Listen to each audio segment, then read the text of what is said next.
राजकुमारी बोली, अगर आपने मेरे 7 सवालों के जवाब ठीक से दिए और मुझे चौसर के खेल में हरा दिया तो मैं आपकी हो जाऊंगी। अगर ऐसा नहीं कर पाए तो आपको सदा के लिए मेरा कैदी बनना पड़ेगा।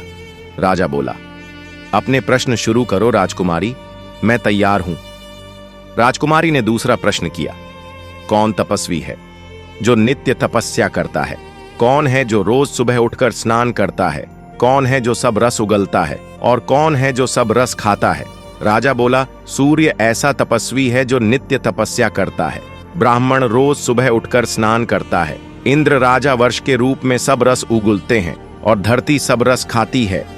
राजकुमारी ने तीसरा सवाल किया, ऐसा क्या है जो कोई स्त्री नहीं कर सकती? ऐसा क्या है जो समुद्र में समा नहीं सकता?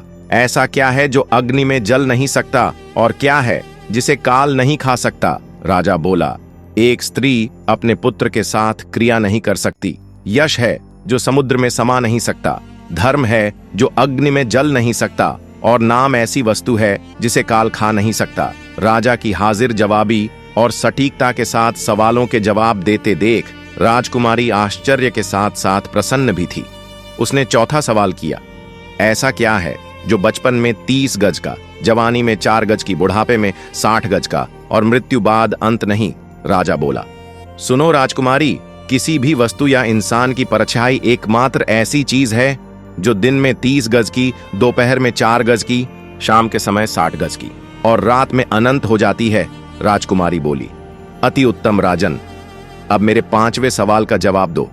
वह क्या है जो हमेशा बदलता रहता है पर कभी नहीं बदलता? राजा बोला, वह है परिवर्तन का नियम। संसार में सब कुछ बदलता रहता है, लेकिन यह सत्य कभी नहीं बदलता कि परिवर्तन ही संसार का नियम है।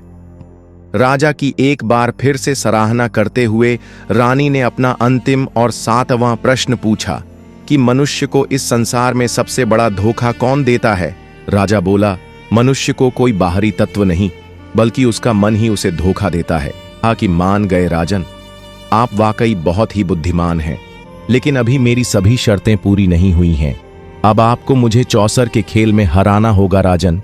राजा वीरसेन यह शर्त मानने को भी तैयार हो जाते हैं। तो दोस्तों, आपको रानी के सवालों में से कौन सा सवाल सबसे ज़्यादा रोचक लगा? आपको कहानी कैसी लगी? क्या मैं इससे भी बेहतर कुछ कर सकती हूँ? अपनी राय कमेंट बॉक्स में कमेंट करके ज़रूर बता देना। वीडियो अगर अच्छी लगी हो तो लाइक कर देना।